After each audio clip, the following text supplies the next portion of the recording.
नमस्ते, आपके साथ मैं हूं जयप्रकाश शर्मा और आप देख रहे हैं यूपी मांगे उत्तर। और यूपी मांगे उत्तर में हम बात करेंगे जहां मुस्लिम वोटर वहीं क्यों गदर। एक बहुत महत्वपूर्ण सवाल है। आज वहीं गदर हुआ जहां मुस्लिम वोटरों की संख्या ज्यादा थी। जिन विधानसभा में यूपी की 9 सीटों के उपचुनाव बीजेपी और सपा दोनों ही दलों के लिए साख का सवाल माना जा रहा है। दोनों दलों के बीच नाक की इस लड़ाई में सेंटर में सीसामऊ जो कानपुर में पड़ती है और कुंदरकी जो मुरादाबाद में पड़ती है वो सेंटर बन गई। लेकिन बवाल की आग मुजफ्फरनगर के मीरापुर तक पहुंच गई। कहीं आरोप लगा कि मतदाता वोट डालने से रोका जा रहा है मतदाताओं को, तो कहीं आरोप लगे कि फर्जी वोट डाले जा रहे हैं, तो कहीं उम्मीदवार पुलिस कर्मियों से उलझते नजर आए। यानी 9 सीटों पर दिन भर बवाल की तस्वीरें सामने आती रही। वोटिंग के बीच कुछ ऐसे वीडियो सामने आए जिसके बाद बीजेपी और समाजवादी पार्टी के बीच जुबानी जंग शुरू हो गई। दोनों तरफ से सियासी बयानबाजी का ऐसा दौर चला कि अखिलेश यादव ने बीजेपी पर गुंडाई के दम पर चुनाव जीतने का आरोप मढ़ दिया, तो बीजेपी ने सपा को गुंडा पार्टी करार देकर सवालों के कटघरे में खड़ा कर दिया। आज इसी मुद्दे पर सवाल होंगे, लेकिन उससे पहले आप ये रिपोर्ट देख लीजिएगा।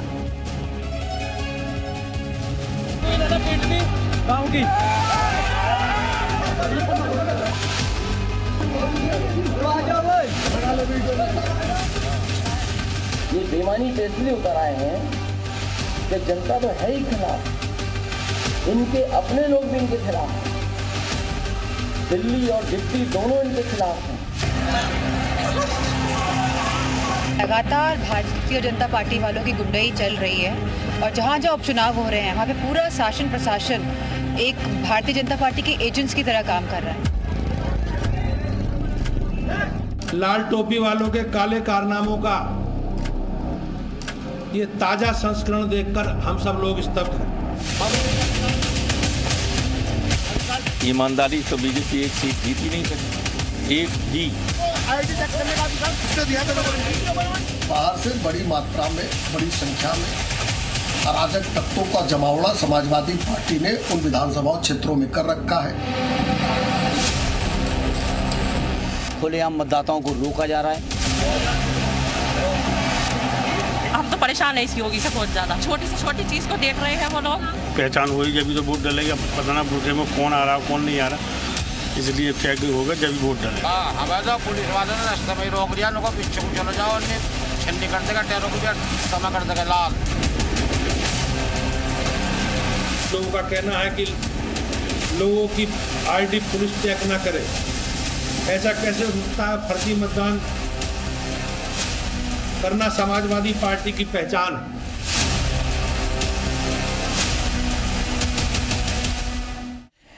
तो आपको यह भी एक बड़ी खबर बता दें कि यूपी में उपचुनाव की वोटिंग तो खत्म हो गई है, लेकिन जी मीडिया का जीनिया का एग्जिट पोल भी अब सामने आ चुका है। उस एग्जिट पोल में क्या आया ये अब आपको बता दें। यूपी पर जी मीडिया ICPL का एग्जिट पोल, यूपी में बीजेपी प्लस को बढ़त मिल रही है। एग्जिट पोल के मुताबिक बीजेपी को 4 से 6 सीटें मिल सकती है 9 सीटों में से। ये आप ध्यान रखिए, 4 से 6 सीटें मिलने का अनुमान है। समाजवादी पार्टी को 3 से 5 सीटें मिलने का अनुमान है।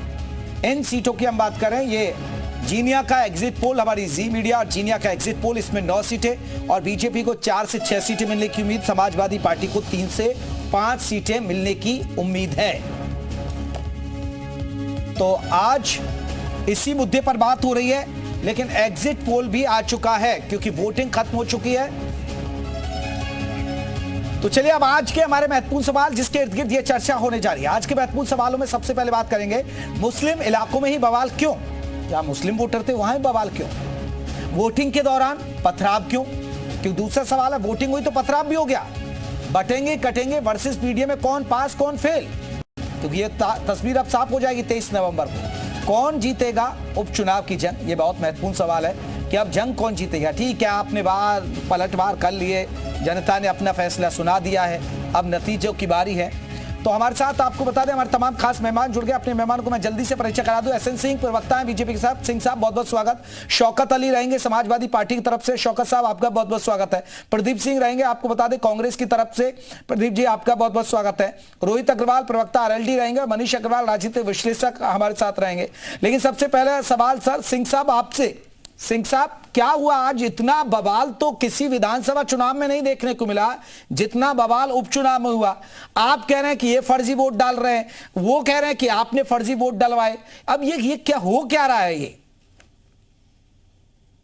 सारा की बवाल है और ये पहली बार बवाल थोड़े ना है। जब इनकी सरकार आती है तो 700 बवाल हो जाता है, 700 दंगे हो जाते हैं। जब नई सरकार रहती है तो भी प्रवृत्ति और प्रकृति चेंज नहीं होता है, नेचर और सिग्नेचर चेंज नहीं होता है। बवाल का तो कार्य करेंगे। समाजवादी पार्टी का और क्या है, जब सत्ता में थे तो भी हल्ला बोल का नारा कौन देता था? तो जो जिसकी जैसी प्रकृति रहती है वैसा करता है। लेकिन आप देखिए ना, बवाल से कोई फायदा हुआ क्या? बवाल जब आप ज्यादा मचाए तो आपने क्या किया? एक दलित बेटी जो भारतीय जनता पार्टी के पक्ष में वोट करने जा रही थी, इतना ही बुरा था, आपने उसकी हत्या कर दी। कहां गया आपका दलित प्रेम? कहां गया आपका पीडीए? आप पुलिस पर पथराव कर रहे हैं, आप अराजकता को बढ़ावा दे रहे हैं, आप वोट जिहाद शुरू करने जा रहे हैं। तो जनता ने भारतीय जनता पार्टी को चुन लिया क्योंकि जनता ने देखा, उत्तर प्रदेश की जनता ने, कि भैया अभी तो सरकार और सत्ता भी नहीं है, तो इतना बवाल। और सरकार सत्ता में आ जाएंगे तो सवाल कौन पूछेगा? मुझे लगता है कि ये बवाल का नतीजा है कि आज समाजवादी पार्टी को 0 सीट मिलने जा रही है, क्योंकि उत्तर प्रदेश में एक तो विकास की सरकार है और ये जो उपचुनाव था, चुनाव तो था नहीं, उपचुनाव में जो है, अगर संपूर्ण उत्तर प्रदेश की जनता भारतीय जनता पार्टी की सरकार बनाई है। सिंह साहब, हमारा एग्जिट पोल कह रहा है कि 3 से 5 इनको सीटें मिल सकती हैं। नहीं, देखिए अच्छी बात है। हम आपके एग्जिट पोल को झुटलाने वाले कौन होते हैं? अनुमान है, आपका अनुमान आपके लिए मुबारक, हमारा भी अनुमान है। हम तो ये अनुरोध करेंगे हमारे मित्र जो भी समाजवादी पार्टी और कांग्रेस की, तो चूंकि यहाँ पे नाव ही डूब गई थी, कोई उस पर सवार ही नहीं था, कि वो अभिनंदन है, उनका स्वागत है कि अगर शौकत साहब, जहां मुस्लिम मतदान केंद्र, जहां मुस्लिम वोटरों की संख्या ज्यादा, वहीं क्यों बवाल हुआ? जेपी जी, ये बवाल नहीं था, ये रोकने की बड़ी साजिश थी। और देश में पहली बार देखने को मिला कि मुस्लिम मतदाताओं को भारतीय जनता पार्टी के द्वारा वोट न डालने देने की कैसे कैसे साजिश की गई। ये चाहते थे कि वोट मुस्लिम मतदाता न डाल पाए। पूरा तंत्र प्रयोग किया, पुलिस का प्रयोग किया, जैसे इनसे हो सकता था वो भरसक प्रयास किया और कोशिश रही, क्योंकि सब जानते थे कि मुस्लिम मतदाता निकलेगा या कोई अन्य मतदाता निकलेगा तो भारतीय जनता पार्टी को वोट नहीं देगा। और ये बात इनके दिमाग में पहले से थी। इन्होंने भरसक प्रयास किया कि एक वर्ग जिसको हम बार बार टारगेट कर रहे थे वो कहीं ना कहीं इनसे नाराज है और इनको वोट नहीं देगा, इसीलिए उसे भरसक साजिश के तहत जितनी शौकत साहब, आपके लोगों पर भी आरोप लगे। अब देखिए, कानपुर के सीसा मऊ में बीजेपी उम्मीदवार पर पथराव कर दिया गया, वहां फर्जी वोट डाले जा रहे थे, वो वहां गए, वहां बताया जा रहा है कि फर्जी वोट डाले जा रहे थे, एक ही कार्ड से वहां कई लोगों के मतदान कराया गया।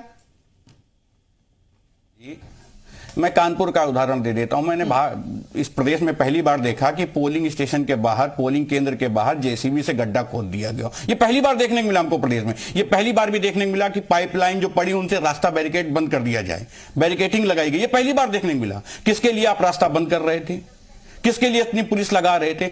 अरे स्वतंत्र मतदान होने देते, क्या दिक्कत है आपको? जिसे मतदान केंद्र पे पहुंचने ही नहीं देंगे, वोटर्स को जब मतदान केंद्र पे आप पहुंचने ही नहीं देंगे तो मतदाता कैसे मतदान करेगा? और बार बार ये अपील करते हैं कि खूब मतदान हो, अधिक मतदान हो, 100% मतदान हो। कैसे मतदान होगा जब आपकी पुलिस जाने नहीं देगी, आपकी पुलिस रोकने का प्रयास करेगी, आपकी पुलिस पूछेगी कि आप अपना पहले मुझे आधार कार्ड दिखाइए। ये काम पुलिस का है क्या कि वो आधार कार्ड चेक करे? पीठासीन अधिकारी नहीं चेक करेगा। और मुझे लगता है कि भारतीय जनता पार्टी ने आज तक, सुन लीजिए जेपी जी, शौकत अली साहब करें, मैं जवाब ले लूं। शौकत साहब जल्दी से जवाब दीजिए, बाकी मेहमान पास जाए। आपने मुसलमानों को रोका, मतलब 20 को, हम 20 को क्यों रोकेंगे भाई? रोकना होगा तो हम सबको रोकेंगे, पहली बात। दूसरी बात, भारतीय जनता पार्टी रोकने का कार्य नहीं करती। हम लाइन किसी की मिटाते नहीं, हम अपने लाइन को बड़ा कर लेते हैं। राधे श्याम रामायण में एक चीज लिखी है और इसी से सारी चीज को आप समझ जाइएगा। मैं वो 2 पंक्तियां आपको सुनाता हूं। जानते हैं क्या लिखा? देखो सुख का संवाद कभी दुख का कारण बन जाता है, ज्यादा मीठे मधुर बोलने से तोता पिंजड़े में आता है, जो ज्यादा मीठा होता है वो अपना नाश कराता है। उस पर तो जवाब दीजिए ना। आप गड्ढे खोद देते हैं जेसीबी मशीनों के जरिए, आप पुलिस बैरिकेडिंग कर रही है, ऐसा क्यों हुआ? इस तरह की वीडियोस भी आए। हमने एक फार्मूला दिया और आज हम देखिए, न बटे न कटे न घटे, हम 9 की 9 सीटें भारतीय जनता पार्टी के खाते में आ गई। तो क्या दबंगई के बल पर, सिस्टम के बल पर? मैं नहीं कह रहा हूं, ये समाजवादी पार्टी आरोप लगा रही है। देखिए, समाजवादी पार्टी क्या आरोप लगा रही है, शर्म आ रही है आरोप लगाते समय। दलित की बेटी भाई, जो भारतीय जनता पार्टी को लोकतांत्रिक तरीके से बनी हुई एक जिसकी सरकार है प्रदेश में, अगर वो उस व्यवस्था में जाकर वो अपना वोट भारतीय जनता पार्टी को देना चाहती है, जो संवैधानिक अधिकार है एक आदमी का वोट देने का, तो आप उसका गला काट देंगे, उसका गला दबा देंगे। समाजवादी पार्टी ने अपने चाल और चरित्र को उजागर चले, मैं इस पर जवाब लूंगा शौकत साहब का, लेकिन प्रदीप सिंह कांग्रेस के प्रवक्ता वो भी जुड़े हैं आरएलडी की तरफ से, रोहित अग्रवाल। सिंह साहब मैं लौटूंगा, मनीष अग्रवाल भी हमारे साथ राजी है। प्रदीप जी, कैसे देखते हैं इस उपचुनाव को? यहां पूरा बवाल देखने को मिला, दोनों दलों की तरफ से आरोप ये लग रहे हैं कि आप दबंगई कर रहे हैं, आप गुंडई कर रहे हैं। अब देखिए, इन्होंने करल का उदाहरण दे दिया, जहां ये बात सामने आई, उसके परिवार ने भी आरोप लगाया कि समाजवादी पार्टी के नेता ने उनकी बेटी की हत्या की क्योंकि वो बीजेपी को वोट देना चाह रहे थे। नहीं, अब देखिए, आप पूरे चुनाव में देखिए जिस तरीके से पुलिस का इस्तेमाल हो रहा है। आप मतदाताओं की गलियों में पुलिस फोर्स मार्च कर रही है, पिस्टल दिखाकर एसआई दरोगा मतदाताओं को धमकाने का प्रयास कर रहा है, लोगों को मतदान स्थल के बाहर से उठा ले जा रहे हैं। और इतना ही नहीं, लगातार रोकने का प्रयास। ये प्रारंभ अभी से नहीं है। आप पहले वोटर लिस्ट से आपने नाम गायब किया, उस पर लड़ाई होती है तो आप कहते हैं तो सामान्य बात है। इसके अलावा इस तरह की घटनाएं लगातार होती रहती हैं। हमें कहते हैं कि आप अपनी ही पुलिस, अगर आप कह रहे हो कि सारी चीजें सही हुई तो कानपुर में भारतीय जनता पार्टी के नेतागण धरने पे क्यों बैठे हुए? आप ये कह रहे हो ना कि पुलिस हस्तक्षेप कर रही है, तो पुलिस किसकी है? पुलिस भारतीय जनता पार्टी की जो सरकार है उसकी पुलिस कहीं ना कहीं भारतीय जनता पार्टी के प्रदीप सिंह जी, आप भी जानते हैं चुनाव आयोग के अंडर होता है ना फिर सबका। सर, पुलिस समय सरकार की नहीं होती ना, जब जहां चुनाव होते हैं वहां चुनाव। अब देखिए, चुनाव आयोग ने तो कई पुलिसकर्मियों पर गाज भी तो गिराई ना। नहीं, तो आप ये कहना चाह रहे हो कि चुनाव आयोग कहीं ना कहीं बायस है, वो मनमाने तरीके से पुलिस का इस्तेमाल कर रहा है? यही तो विपक्ष का आरोप है, यही विपक्ष का आरोप है, यही इंडिया गठबंधन का आरोप है कि चुनाव आयोग कहीं चलो सिंह साहब पार्टी के नेतागण कर रहे हैं, तो हमारी बात तो सही साबित हो रही है। और बार बार और ये इनकी हताशा और निराशा दिखाई पड़ रही है। 9 की 9 सीटें इंडिया गठबंधन जीतने जा रही है। इस तरह के बयान जो आ रहे हैं भारतीय जनता पार्टी के नेताओं के, इनकी हताशा और निराशा दिखाई पड़ रही है। इसीलिए कहीं धरने पे बैठ रहे हैं, कहीं पुलिस का इस्तेमाल हो रहा है, कहीं तमाम तरह की घटनाएं हो रही। और ये तो चुनाव से पहले ही हार गए थे। मिल्कीपुर से इन्होंने हारना शुरू किया, कटेंगे बटेंगे स्थिति ये हो गई कि पहली हार रोहित अग्रवाल आरएलडी के दूसरी हार चुनाव की तारीख कैसे देखते हैं इस चुनाव को? देखिए, आप लोग कह रहे हैं हमारा गठबंधन जीत रहा है, ये कह रहे हैं हमारा गठबंधन जीत रहा है, लेकिन आज जो बवाल की तस्वीरें आई, जहां खासकर एक सबसे बड़ी बात है, जहां मुस्लिम वर्ग के बूथ थे वहां पर ज्यादा बवाल देखने को मिला। पहले आईडी कार्ड पर बवाल हुआ, फिर ये कह रहा है कि बुर्के में पहचान नहीं होनी चाहिए। ये क्या लग रहा है? देखिए जयप्रकाश जी, यहाँ पे जीत हार का मसला बहुत ज्यादा नहीं है। यहाँ जो मसला है वो ये है कि जो लठतंत्र समाजवादी पार्टी स्थापित करना चाहती है उत्तर प्रदेश के अंदर, ये बहुत गलत है। देखिए, आज 37 सांसद आपको जनता ने जिता के भेज दिए, लेकिन आपकी स्थिति ये हो गई कि आप जनता के ऊपर ही अत्याचार करने के लिए तैयार हो गए। आप दलित बेटी को पीडीए का नारा देके दलित बेटी को जान से मार देते हो, डर पैदा करना चाहते हो आप दलित समाज के अंदर। आप मुस्लिम समाज को बदनाम करने का काम करते हो। 1-2 दिन पहले से ही आप मुस्लिम समाज को बदनाम करना शुरू कर देते हो कि साहब वो बुर्के वाले हैं, वो साहब वो दाढ़ी वाले हैं। मतलब कौन सा तरीका है? आप मुस्लिम समाज के कंधे पे बंदूक रख के क्यों चला रहे हो? आपको अब कोई भी समाज आपको हाथों हाथ नहीं ले रहा है, आपको कोई भी समाज आपको चुनना नहीं चाहता है, तो आप वही पुराने ढर्रे पे आ गए कि लाठी उठा के आप चल दिए। मीरापुर के अंदर आपके बाहर से आए हुए लोगों ने पथराव करने का काम किया। ये गुंडाई कहां तक करोगे, कब तक करोगे आप? ये गुंडाई चलने वाली नहीं है एनडीए की सरकार में। परंतु जिस तरीके से समाजवादी पार्टी ने आज दंगे करवाने की उत्तर लेकिन रोहित साहब कई मतदाताओं और समाजवादी पार्टी ने आरोप लगाया, अखिलेश यादव ने रखा कि लगातार देखिए उनके लोगों को रोका जा रहा, वोट नहीं डाले जा रहे, खासकर मुस्लिम वर्ग को। देखिए, ऐसा है ना कि समाजवादी पार्टी का चाल चरित्र चेहरा जनता के सामने आ चुका है। जिस तरीके से उन्होंने आज गुंडाई की है, जनता भी अब इनसे उकता चुकी है पूरी तरीके से। आप रिजल्ट आने चाहिए 23 तारीख को, आप देखिएगा। मैं ये तो नहीं कहता कि आपका ओपिनियन पोल आपका सही है या गलत है, परंतु आप देखिएगा एनडीए 9 की 9 सीटें जीतेगी, क्योंकि जनता अब इनको नकार चुकी है पूरी तरीके से। और जिस तरीके से इन्होंने कांग्रेस को खत्म किया है उत्तर प्रदेश के अंदर, कांग्रेस के साथ अपमान करने का काम किया है कांग्रेस का, उसके बावजूद अगर कांग्रेस प्रवक्ता उनके पक्ष में बोल रहे हैं तो मुझे तो मेरे को तो मतलब दया आ रही है कांग्रेस के ऊपर आज उत्तर प्रदेश के अंदर कि आपको समाजवादी पार्टी ने खत्म कर दिया और आप सामने से आके उत्तर प्रदेश की जनता के लिए ये नहीं बोल पा रहे हो कि अराजक है समाजवादी पार्टी। समाजवादी पार्टी अराजकता फैलाने का काम कर रही है। प्रदीप सिंह जल्दी से जवाब दीजिएगा। आप बताइए, पत्थर चलाओगे, लठ चलाओगे, ये कौन सा तरीका है? इस तरीके से चुनाव करवाना चाहते हो आप बताइए, पुलिस प्रशासन के ऊपर आप लाठियां चलाओगे, पत्थर चलाओगे तो प्रशासन क्या करेगा कानून व्यवस्था को स्थापित करने के लिए? सिंह साहब जल्दी से जवाब, प्रदीप सिंह साहब जल्दी से जवाब दीजिएगा। निश्चित तौर पर इंडिया गठबंधन इस देश के नौजवानों, प्रदेश के नौजवानों के साथ है, बेरोजगार नौजवानों की लड़ाई लड़ता नजर आ रहा है, किसानों के साथ खड़ा है, उनके समर्थन मूल्य के साथ है।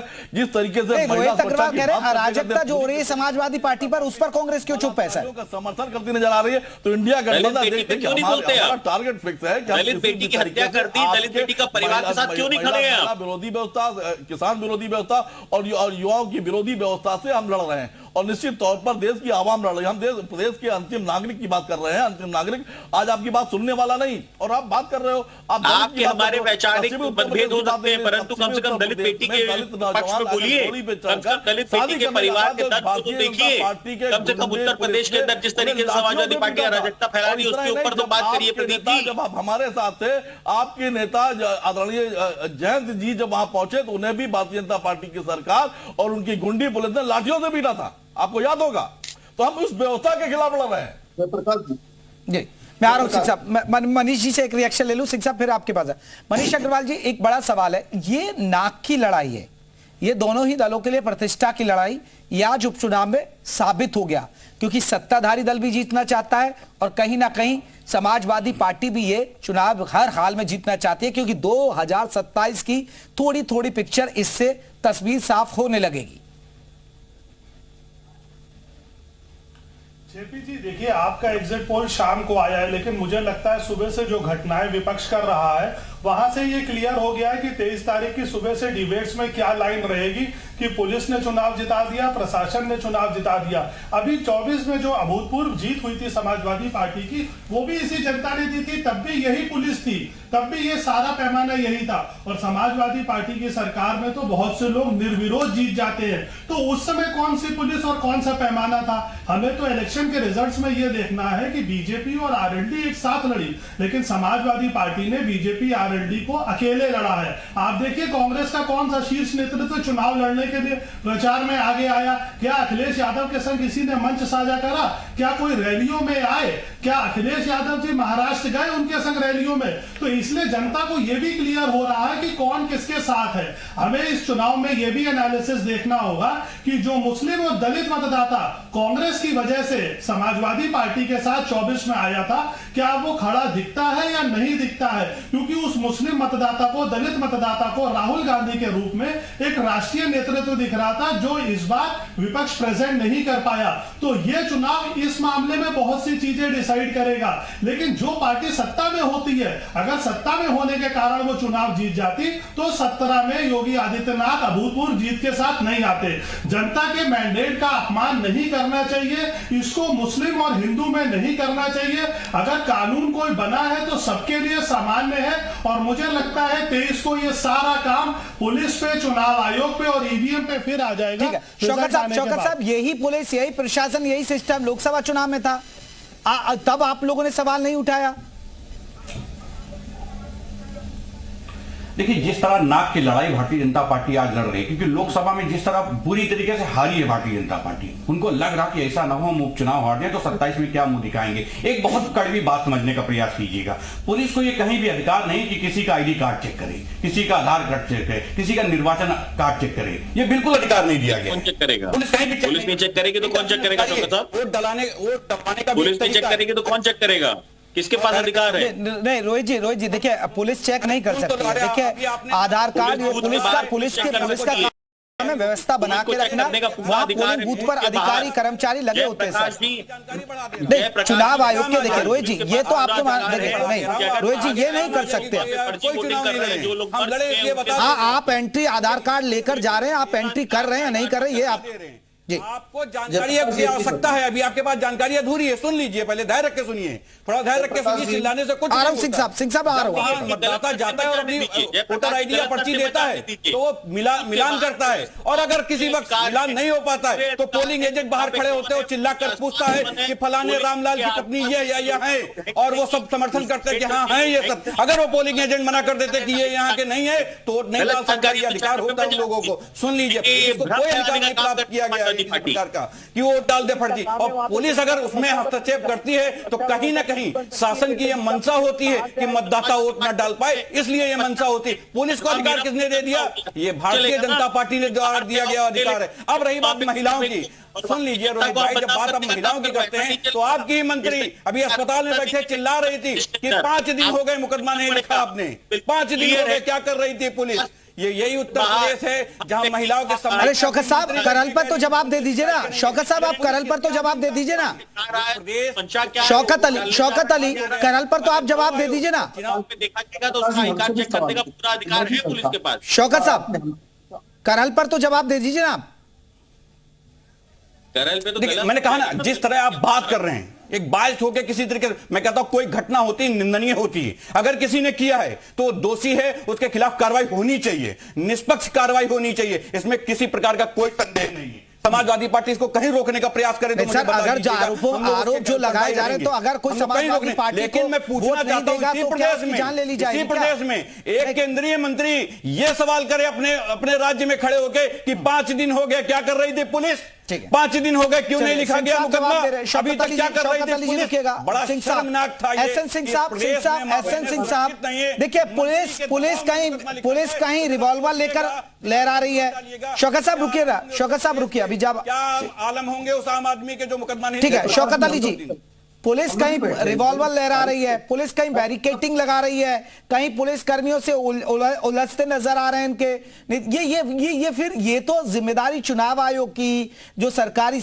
मशीनरी की है ना सर, ये ऐसा बवाल हो रहा है और इस तरह की पुलिस क्यों कर सकती है सर?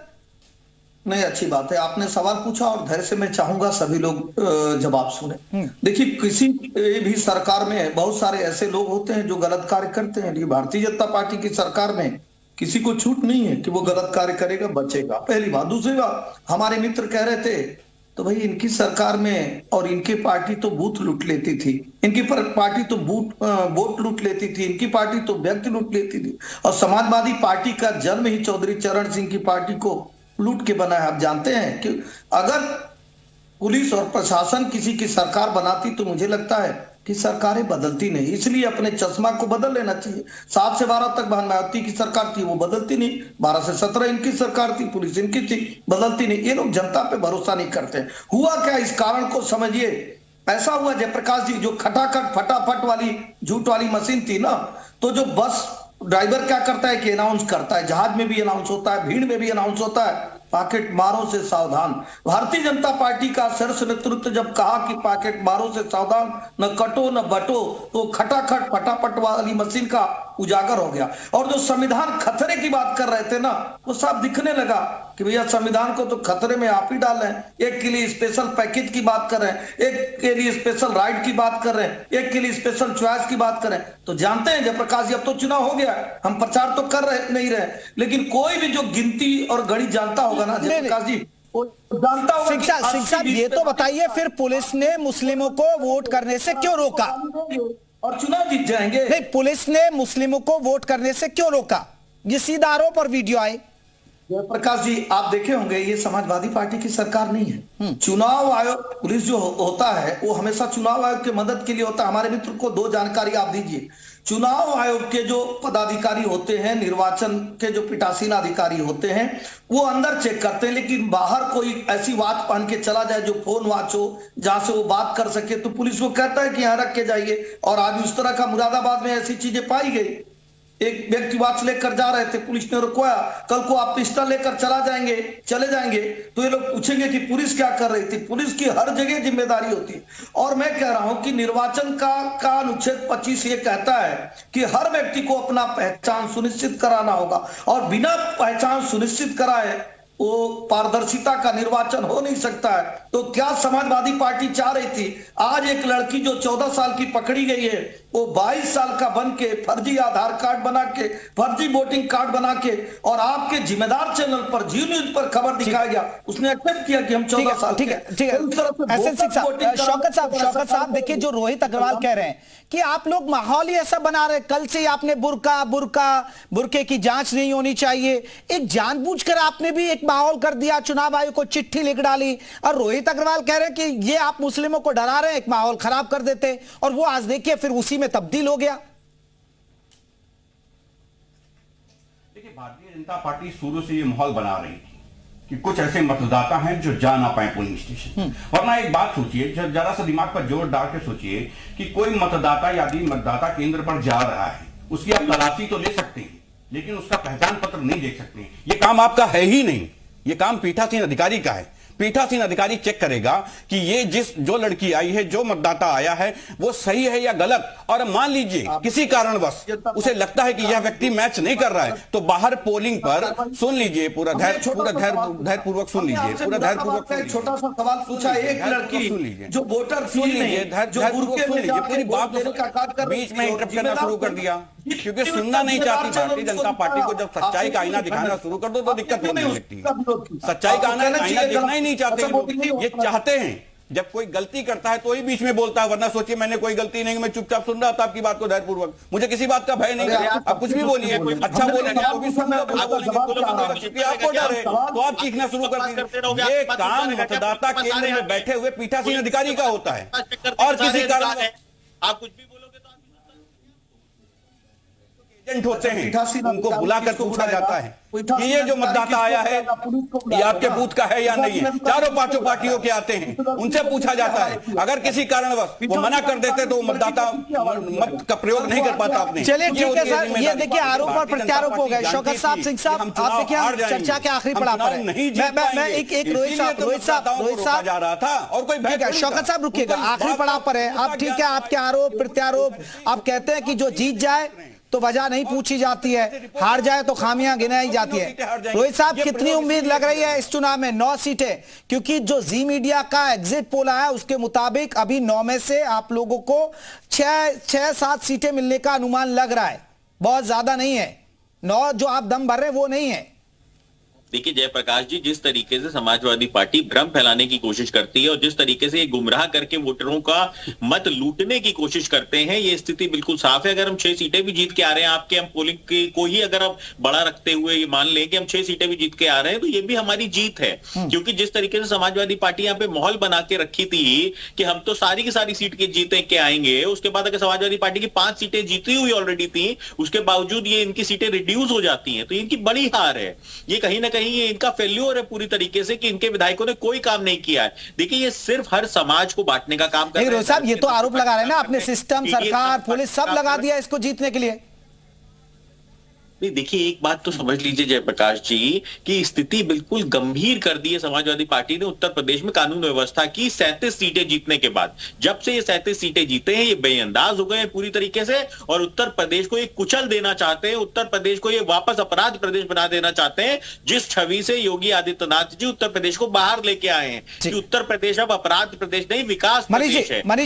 मनीष जी, एक मेरा सवाल आपसे, क्योंकि देखिए अब आप हैं, आप एक विश्लेषक के तौर पर, 9 सीटें, क्योंकि आरोप प्रत्यारोप जितना हो लिया, जनता ने अपना फैसला दे दिया है, लेकिन अभी स्थिति क्या लग रही है ग्राउंड पर? 9 में से आपको कितनी सीटें लग रहा है? क्योंकि देखिए मैं जो अनुमान, जो मेरा ग्राउंड का तजुर्बा है कि करहल की बात करें या सीसा मऊ या आप कुंदरकी की बात करें, हालांकि बवाल इन्हीं जगह हुआ, ये ऐसी सीटें हैं जहां मुस्लिम बाहुल्य सीटें हैं, जहां मुस्लिम डिसाइडेड फैक्टर है, तो वहां मुझे नहीं लग रहा कि बीजेपी और आरएलडी की दाल गल जाएगी।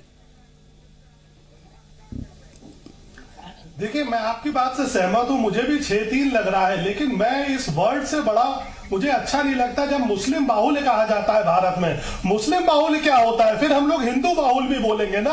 यही तो पॉलिटिकल स्ट्रैटेजी है कि मुस्लिम बाहुल्य और हिंदी बाहुल्य में बांटा जाए। देश एक है, देश अखंड है, इसमें किसी को ना मेजॉरिटी है ना कोई माइनॉरिटी में है, लेकिन ये मुस्लिम बाहुल्य कह के एक विशेष समाज को आगे बढ़ाया जाता है। और फिर लॉ एंड ऑर्डर, जो इस समय यूपी में सबसे बड़ा चुनाव का मुद्दा होना चाहिए था, आप देखिए उपचुनाव में कहीं संविधान की बात हो रही है, है, कहीं बेरोजगारी की बात हो रही है, कहीं महंगाई की बात हो रही है, कोई बात नहीं हो रही है। सिर्फ 2 दिन पहले से यह कोशिश हो रही है कि मुस्लिम मतदाता कैसे वोट डालेंगे, लॉ एंड ऑर्डर में कैसे बदलाव आएगा, लॉ एंड ऑर्डर में क्या परेशानी है। तो जनता को यह देखना पड़ेगा कि जमीन के मुद्दे क्या है। आज जनता के बारे में कोई नहीं सोच रहा, कोई ये नहीं कह रहा कि संविधान बदला जाएगा। मुस्लिम मतदाताओं का वोट पड़ जाए चाहे जैसे पड़ जाए। महाराष्ट्र में भी चुनाव हो रहा है, महाराष्ट्र में भी बीजेपी की सरकार है, वहां भी इनके हिसाब से पुलिस उनकी है। क्या वहां कोई ऐसी घटना निकल के आई? क्यों नहीं आई? क्या वहां के मुस्लिम मतदाता नहीं है, वोट डालने नहीं गए? वहां महाराष्ट्र चलिए सर, अब देखिए 23 नवंबर को तय हो जाएगा कि किसने क्या किया, किसका साथ मिला, किसका नहीं मिला। बहुत बहुत शुक्रिया आप सभी मेहमानों का। यूपी मांगे उत्तर में बस इतना ही, और कल मुलाकात होगी, लेकिन अब